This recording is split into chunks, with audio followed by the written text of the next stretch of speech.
Oke, kita mulai saja ya. Selamat siang semuanya. Jadi hari ini melanjutkan materi yang kemarin.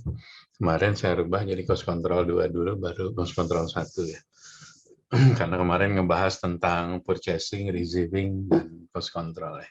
Oke.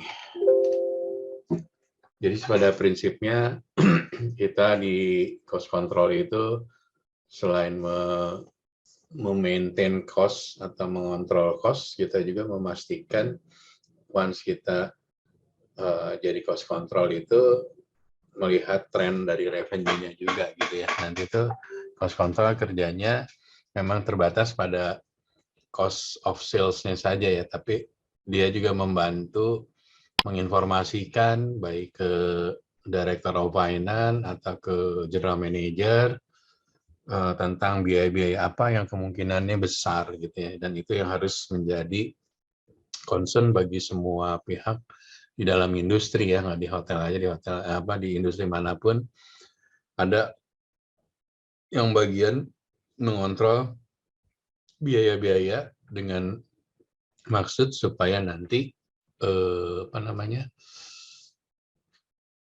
achievement dari perusahaan bisa tercapai gitu ya. Oke, saya minta siapa nih? Angelik, bisa tolong dibaca deh, Angelik. Baik, Yuk. baik Pak. Revenue dollars are the result of units sold to customers. Units may consist of individual menu items, lunches, dinners, drinks, or any other item produced by your operation. Oke, jadi kita bagi dua konsep yang ini, ada restoran independen berdiri sendiri atau hotel yang di dalamnya ada restoran. Jadi setiap revenue atau bahasa Indonesia pendapatan, kita harus pastikan pendapatan itu menjadi menambah cash flow ya, menambah sisi ekonomis dari perusahaannya ya.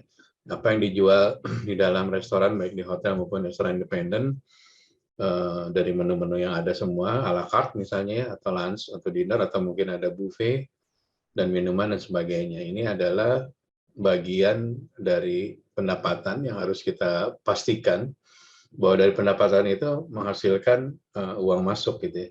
Karena ada juga yang pendapatan bentuknya piutang, ternyata piutangnya tidak tertagih dan sebagainya ya. Nah, expenses ya. Jadi di F&B departemen itu nanti ada 4 kriteria expense. Yang pertama tadi kan food cost dan beverage cost ya. Terus juga ada labor cost, jadi gaji mulai dari FB director, FB manager, executive chef, sous chef, terus CDP, komi, semua anak-anak kitchen masuk ke labor cost gitu ya. Dan expense yang lainnya. Expense yang lainnya selain dari food cost itu ya. Bisa diinin suaranya tadi yang dari Joy. Bisa suaranya di mute. Oke, kita lanjut. Ada expense itu biaya-biaya di luar dari ini ya. Misalnya biaya chemical untuk bersihin, atau printing supply untuk bill, untuk cetakan, untuk pulpen, untuk segala macam di luar dari 3 ini masuknya ke other expenses ya. Di dalam F&B ya, F&B industri ataupun F&B di dalam hotel ya. Nah, ini kita seperti yang disampaikan kemarin, untuk membuat burger ini akan timbul biaya atau direct costing ya. Jadi cost-nya untuk membuat burger adalah apa aja? Ada yang tahu? Untuk bikin ini cost yang timbul apa aja? Biayanya apa aja untuk bikin ini? Roti Pak, daging, salad, sayur gitu Pak. Ya, betul. Jadi ini bahannya ada dagingnya, ada atau meat, ada cheese, ada vegetable dan sebagainya. Nah, cost dari meat, cost dari ini semua larinya ke food cost nantinya ya. Begitu juga nanti di beverage. Jadi bahan-bahan mentahnya untuk membuat burger ini masuknya menjadi food cost ya. Jadi make sure semua biaya tidak ada tambahan, maksudnya tidak di markup, tidak apa, biaya yang kita peroleh untuk membeli burger bun berapa, untuk beli meat misalnya ini berapa gram, 80 gram lah misalnya, atau cheese 2 slice, ini in total dijumlahin berapa. Katakanlah untuk bikin burger ini kita punya cost-nya dari mulai cheese dan sebagainya totalnya misal 20.000 gitu. Terus kalau kita jual 100.000, food cost-nya berapa? Ada yang tahu nggak? Persentasenya berapa food cost-nya? Jadi untuk bahan-bahan mentah ini 20.000, terus kita jual harganya selling-nya 100.000. Berarti food cost-nya berapa? Ada yang tahu? 20%, Pak. Ya, 20% dapatnya dari? Dari 20.000 dibagi 100.000 kali 100. Ya, betul ya. Jadi kalau nanti kamu disuruh ngitung cost, mau food kayak, mau beverage kayak, ngitungnya gitu ya. Jadi total dari cost yang dibutuhkan untuk bikin ini burger dibagi dengan selling rate yang akan kamu jual. Misalnya kamu jualnya 100.000, jadi cost-nya 20%. Nah, 20% bagus atau tidak bagus nanti melihat dari kondisi market juga ya. Kadang-kadang kita di beberapa kondisi kita bikin cost-nya rendah atau bikin cost-nya tinggi tergantung dari market gitu ya.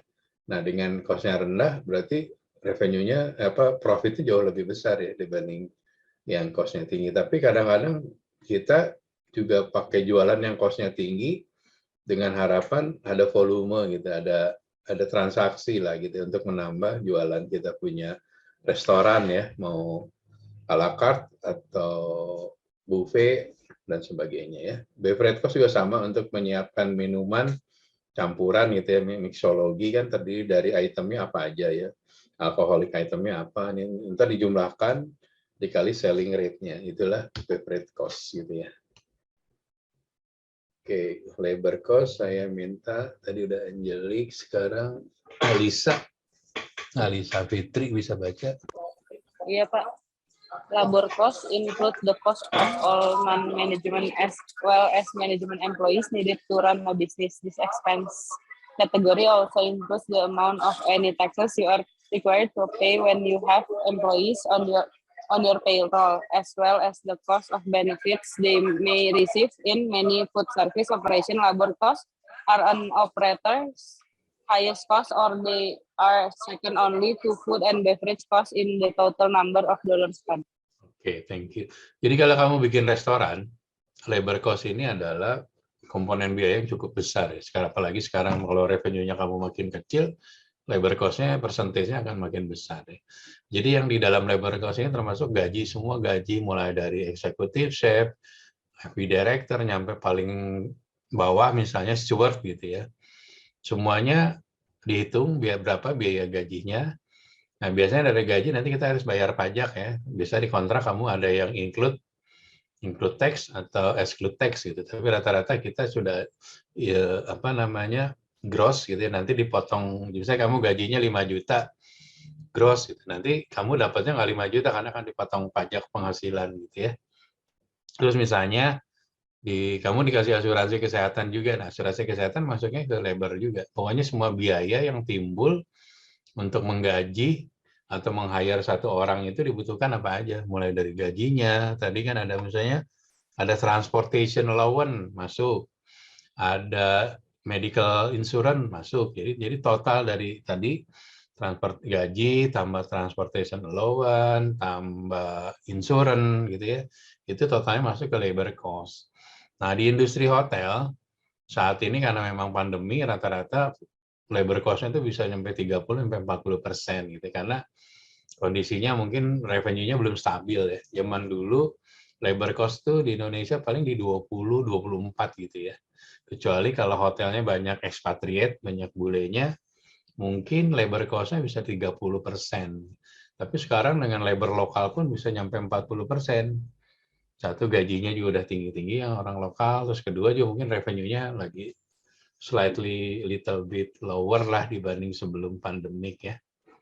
Jadi ini nanti yang tadi kamu komponennya tadi ada food cost, beverage cost, labor cost, dan other ya. Ya tadi cara ngitung percentage tadi udah benar yang tadi, jadi berapa cost-nya dibagi selling kali percentage ya. Lanjut. Nah, ini cara rumusnya. Jadi kalau kita mau ngitung profit restoran atau profit F&B departemen atau restoran di dalam hotel, jadi dari revenue kita kurangin dengan biaya ini ya, food cost dan beverage cost ya. Jadi kurang labor cost tadi, biaya gaji dan sebagainya, sama biaya other expenses di luar dari ini ya. Dapatlah profit. Biasanya restoran, kalau restorannya independen kayak yang grupnya Ismaya itu bisa profitnya itu bisa 30% tuh, tinggi ya.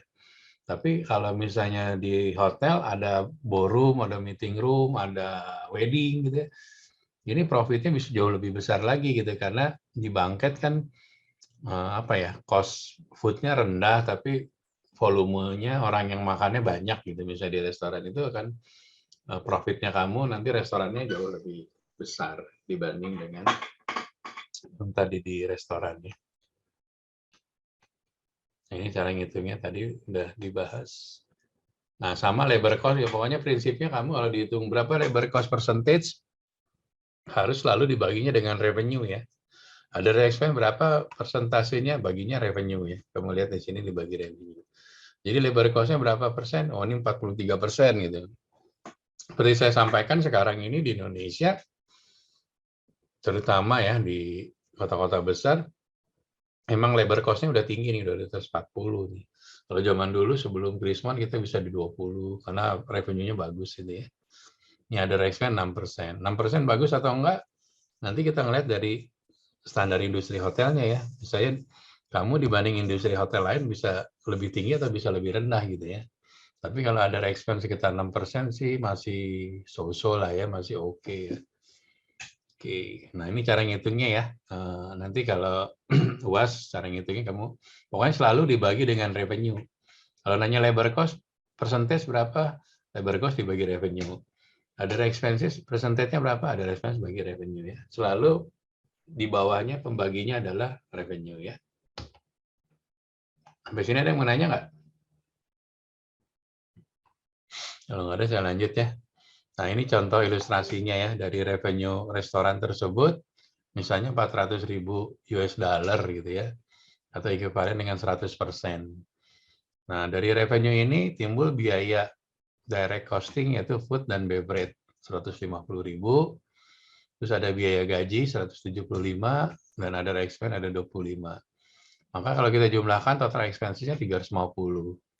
Maka profitnya adalah 400.000 US dollar dikurang 350.000, maka profitnya adalah 50% atau ekuivalen dengan 12,5%. Seperti saya sampaikan tadi, 12,5% bagus atau enggak, ini tergantung.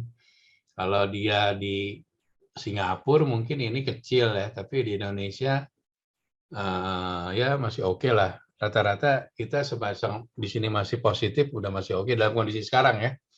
Kalau zaman dulu bisa 30, malah kalau hotel yang ada ballroom-nya saya sampaikan kayak Mulia, Shangri-La itu dia bisa marginnya bisa 50%, 40-50% ya.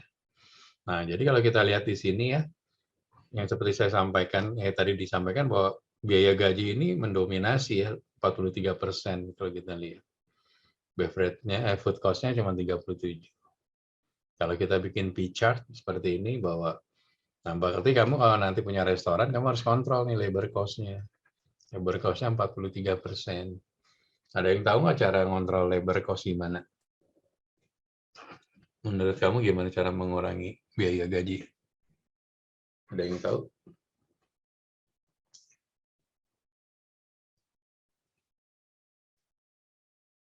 Christian ada? Christian? Iya, Pak. Gimana cara mengontrol labor cost?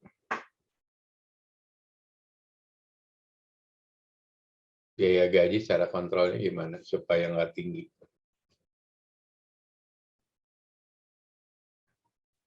Jadi gini ya, kalau di industri itu kalau kamu biaya gajinya terlihat di sini 43% tinggi gitu ya, kamu mulai mencoba melihat ke dalam daftar pegawai itu gaji-gajinya. Mungkin chefnya kemahalan atau kebanyakan cook-nya gitu ya, tenaga cook helper-nya kebanyakan dan sebagainya. Nah, itu harus kamu kontrol ya, supaya nilainya nggak besar, nggak 40%, mungkin bisa di bawah 30 ya, lebih bagus itu ya.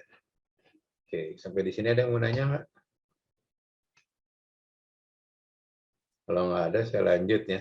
Nah, selanjutnya kamu jadi cost control itu, di dalam accounting hotel itu, salah satunya kita juga menghitung kira-kira penjualan F&B-nya minggu depan seperti apa ya, bulan depan seperti apa ya. Namanya kita melakukan forecasting atau peramalan ya.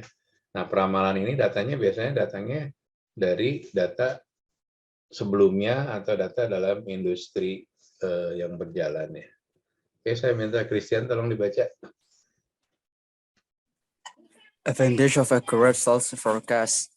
Accurate revenue estimators, improve ability to predict expenses, greater efficiency in scheduling needs workers, greater efficiency in scheduling menu item production schedules, better accuracy in processing the correct amount of food for immediate use, improve ability to maintain proper levels of perishable and non-perishable food inventories, improve budgeting ability, lower selling prices for guests because of increased operational efficiencies, increased dollars available for current facilities maintenance and future growth, increase profit level and stockholder value.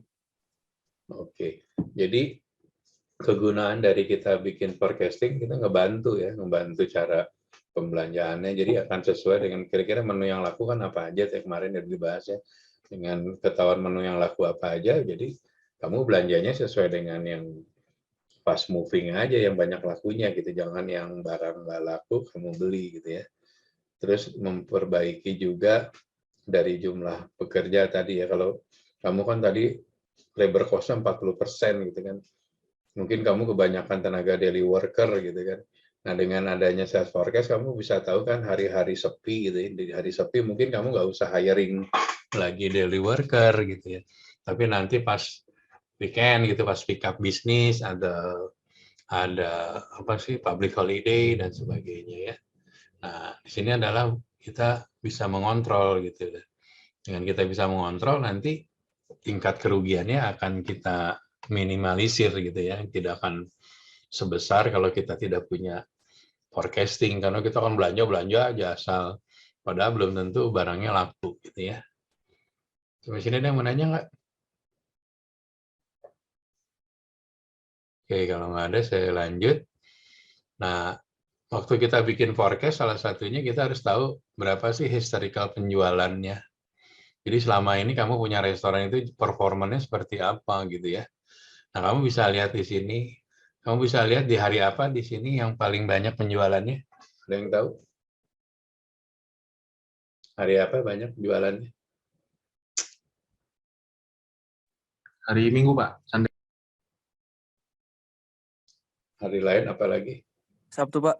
Sabtu ya. Nah, kalau dari sini kan kamu bisa lihat nih, berarti setiap weekend, Saturday, Sunday, restoran kamu lebih banyak ya, pick up gitu, revenue-nya banyak, tamu yang datang berarti kan. Nah, dari sini kan berarti kamu mulai melakukan stok. Mungkin di akhir kamu make sure bahwa di weekend itu barang-barang bahan mentahnya ada semua gitu, karena penjualan pasti rame gitu ya. Nah, ini adalah salah satu contoh yang kamu bisa forecasting. Jadi kamu lihat dari penjualan masa lalu ya, historical sales-nya. Biasanya kalau kamu punya restoran, nanti kamu ada mesin point of sale ya, atau cash register gitu ya. Di situ ketahuan tuh hari-hari apa ramenya, hari apa sepinya, nanti kamu bisa buat perkiraan kan. Dengan begini kan kamu tahu, oh weekend rame, tapi weekday-nya sepi gitu ya. Berarti di weekday kamu bisa ngurangin pegawai yang daily worker ya, tadi saya sampaikan. Kayak di Amerika kan kerjanya jam-jaman gitu ya. Jadi pas lagi rame kamu hiring orang yang kerja jam-jaman atau kerja daily worker, ditambah di sini karena pasti penjualannya rame di weekend gitu ya. Oke, kita lanjut. Nanti kita kasih tahu juga nih di jam-jam berapa peak time-nya ramenya. Di sini jam berapa aja ramenya? Jam berapa ramenya? Di lunch 11 sampai 1 sama dinner Pak 5 sampai 7 Benar ya. jam. Nah, dengan tahu kamu nanti di lunch rame, kamu scheduling pegawainya juga gitu. Jadi di jam peak hours ini kalau bisa karyawannya udah nggak istirahat, breaknya di sini atau breaknya di sini gitu ya. Yang masuknya shift 2 mungkin breaknya di sini supaya lebih fokus di jam rame, itu di lunch time dan dinner time gitu ya. Ini salah satu contoh waktu kamu manage restoran, kamu harus bisa membaca historinya di jam berapa sibuknya, di hari apa sibuknya, sehingga kamu bisa mengontrol manajemen dari restoran kamu ya. Nah, setelah itu ini namanya kita bikin peramalan ya, forecast ya. Dengan pola yang ada nih minggu pertama modelnya begini nih. Nah, kamu minggu kedua kamu bikin forecast kira-kira minggu kedua berapa ya bisa jualannya. Nah, ini kamu kasih target nih ke restoran manajer kamu. Jadi saya minta yang minggu kedua bisa jualannya segini, naik dari minggu pertama, targetnya ini gitu. Nah, ini target ini kamu berikan mulai dari restoran manajer, terus waiternya dikasih target. Dalam satu hari kamu harus bisa upselling menu gitu ya, menu-menu yang mahal kamu jual gitu ya ke waiter-waiternya gitu ya. Nah, ini buat ngontrol bantu kita nih supaya achieve nanti di minggu, katakanlah ini minggu ke-14 ya. Di sini revenue-nya segini gitu ya. Nah, kira-kira budget kamu misalnya 35.000, berarti masih minus gitu ya. Nanti kamu harus ngasih target nih minggu-minggu ini harus lebih rame gitu ya. Nah, oke. Dari sini ada yang mau nanya? Untuk rolling forecast dan itu ada yang mau tanya nggak? Bisa dipahami yang saya ajarin? Paham nggak yang saya ajarin? Bisa dipahami nggak? Bisa, Pak. Saya. Oke. Selanjutnya kita juga harus menghitung berapa sih average check per guest gitu ya. Average check per guest. Jadi orang datang ke restoran kita itu rata-rata dia konsum berapa US dollar, berapa ratus ribu gitu ya. Kayak model mungkin di Shangri-La atau di Mulia, average check-nya mungkin sekitar bisa jadi 500.000 gitu. Sekali orang datang tuh minimal mungkin konsum, makan, dan sebagainya sekitar 500.000 gitu ya. Nah, semakin besar average sales-nya berarti restoran itu semakin bagus, semakin mahal ya. Tapi nanti ini akan berbanding dengan berapa jumlah orang yang makannya juga gitu. Bisa jadi ininya tinggi tapi yang makannya sedikit. Atau di sininya murah tapi jumlahnya banyak. Gitu ya.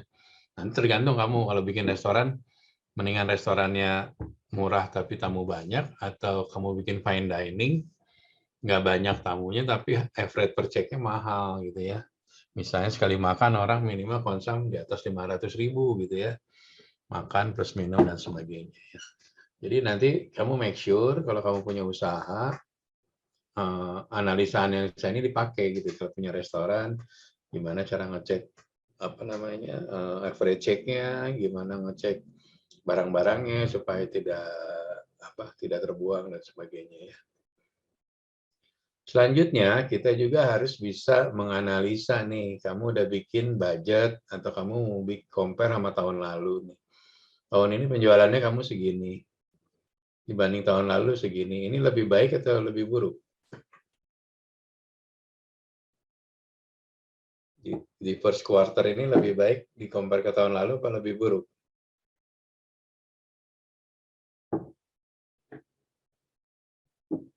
Ayo, ada yang tahu? Tuh. Tahun ini lebih baik apa lebih buruk? So, nggak ada yang tahu, angkanya gampang gini. Lebih baik Pak. Lebih baik. Berapa lebih baiknya? Yang di atas? Naiknya berapa dolar? Tahun lalu sama tahun ini? Sekitar $60 Pak. Dari mana? Itu yang sales last year first quarter totalnya 159,450 dikurang sales this year 172,700 dikurang 159,450. Betul nggak Pak? Ya, betul. Jadi 13.000 dibagi berapa sama kamu? Dibagi last year apa dibagi this year? Dibagi this year bukan, Pak? Bagi last year ya. Jadi kalau kamu compare, kalau naik dibandingin dengan harga performa Yang sebelumnya. rendahnya. Ya. Jadi 13.000 dibagi 159-nya. Betul. Jadi kamu udah tahu, jadi ini bisa jadi dibanding budget, atau dibanding last year, atau last month, whatever, pokoknya kamu ada perbandingnya gitu. Jadi kamu bisa lihat nanti variannya. Oh, bulan Januari tahun ini dibanding tahun lalu lebih baik. Nah, biasanya nanti kalau kamu bikin budget, harus tahu juga tahun lalu kenapa cuma segini, tahun ini kenapa lebih baik, ya berarti di sini mungkin banyak event atau banyak customer-nya dan sebagainya. Jadi once kamu punya restoran, analisa-analisa ini sangat dibutuhkan nih. Jadi untuk melihat performanya chef kamu bener nggak kerjanya, si FB director kamu bener nggak, udah maksimal nggak gitu ya. Nah, lihatnya dari angka ini, oh ternyata naik ini ya.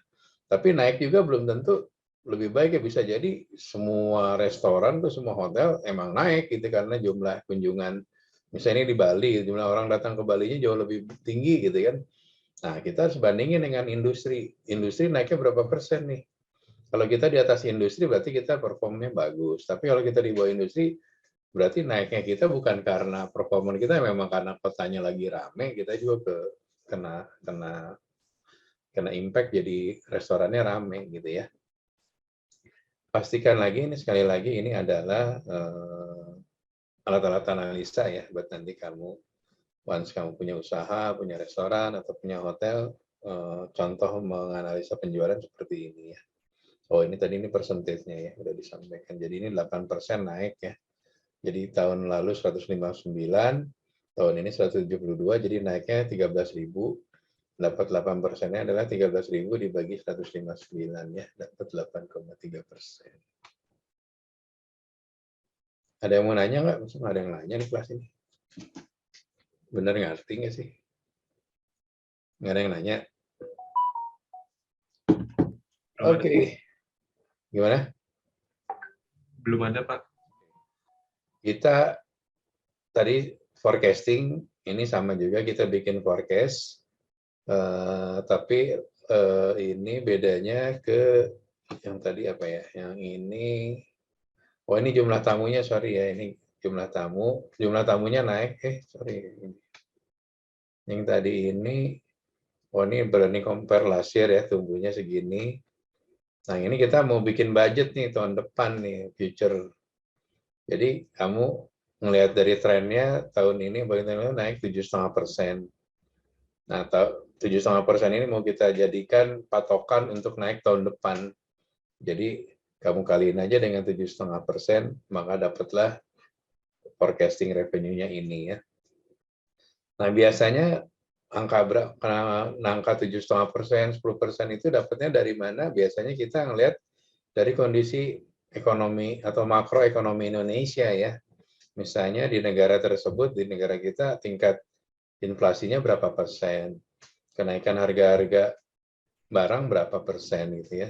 Jadi kita nggak bisa semata-mata dari ini aja, tapi asumsi makro harus dipertimbangkan juga gitu ya.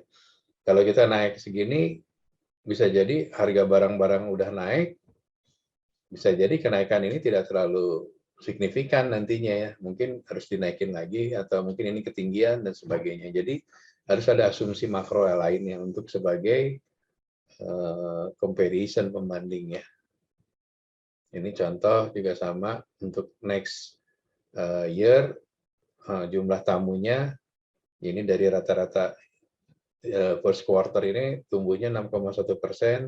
Jadi untuk tahun depan kita coba asumsikan naiknya 6,1% lagi ya. Oke. Sampai sini nggak ada yang mau nanya nih? Dari kampus udah ada pengumuman untuk UAS atau apa, nggak ada ya? Halo. Halo. Kalau untuk UAS, Pak, sebenarnya kan jadwalnya akhir Februari, cuman akhir ya? Iya. Akhir Februari, cuman kan nanti kami ada magang. Kayaknya Apaan magang? Tergantung company. Tergantung company, Pak. Jadi yang saya dengar dari kurikulum, katanya UAS kami mungkin bakal dicepetin di Februari. Oh ya wis, berarti nanti harus tolong diinfo aja kapan. Rencana magang kapan dibuka? Kenapa, sorry? Magangnya kapan di opennya? Mulai magangnya kapan? Pak. Hah? Kemungkinan bulan depan. Oh bulan depan tuh Februari ya. Udah saya habisin. Gitu lah, Pak. Mungkin saya habisin di Januari aja materinya ya. Jadi rencana mau kemana aja trainingnya, magangnya? Beberapa ada yang udah diterima, Pak, di hotel-hotel. Di mana? Kayak di Aloft Hotel, Ritz-Carlton, Westgate, maksudnya belum. Oh, 101 gitu-gitu, Pak. ya bagus lah. Kalau di Aloft mana? Aloft Wahid Hasyim apa Aloft Simatupang? Makasih, Pak. Oke. Ya salam aja sama GM-nya, teman saya semua. Pak. Oke, kalau nggak ada yang pertanyaan, as usual, nanti ada tugas. Kalian tugas itu kenapa saya kasih? Biar semuanya pada baca ya. Jadi biasain ngebaca. Baca materi, dengerin apa yang waktu disampaikan dosen gitu ya. Ini tugasnya, kuisnya buat minggu depan. Mungkin buat Rabu depan saya padatin coba dua sesi langsung ya. Kalau hari ini saya ada meeting jadi supaya Januari saya selesaiin aja semuanya. Karena kan Februari udah magang semua. Yang udah jalan duluan magang siapa? Berapa orang? Yang udah pasti ada 2 orang, Pak. Oh, yang udah atau udah dapat maksudnya? Yang udah dapat 3. Yang mulai duluan 2. Mau mulai duluan di mana? Di Ritz sama yang mulai duluan di Ritz. di Ritz-Carlton, Pak. Ritz-Carlton Mega Kuningan atau Pacific Place? Mega Kuningan, Pak. Mega Kuningan ya. Terus yang the next gimana? Yang 2 lagi apa? 3 lagi? Yang 1 lagi di Aloft. Oh di Aloft ya. Oke deh. Di Aloft di bagian apa semuanya trainingnya? F&B service, Pak. Oh F&B. Ya, good luck. Semoga kamu bagusnya sih. Ya kalau bisa semuanya ininya di itu ya, apa namanya tuh. Memagangnya di brand-brand besar ya, supaya nanti kamu dapat sertifikat. Dan di brand besar biasanya kita punya sistem yang sangat komprehensif. Kamu bisa banyak belajar. Jadi once kamu nanti mau ke industri, at least kalau punya sertifikat, ya kayak di global brand, kayak di Marriott biasanya, dan kita tahun ini akan buka banyak hotel gitu. Biasanya kita duluin orang yang pernah training, yang udah ngerti lah culture-nya Marriott seperti apa gitu kan ya. Karena nanti kayak kamu di FB Service itu di Aloft, mungkin nanti Sinregis mau buka tuh, Sinregis di Kuningan ya. Dia lagi hiring. Ya mudah-mudahan maksudnya udah selesai dari situ kan bisa. Biasanya kita kalau sudah pernah dalam satu brand, kita prefer orang-orang yang di brand yang sama supaya gampang adjustment-nya gitu ya. Oke, kalau nggak ada lagi, good luck buat semuanya. Kita ketemu minggu depan ya. Terima kasih, Pak. Baik, thank you, Pak. Thank you. Terima kasih, Pak. Yuk.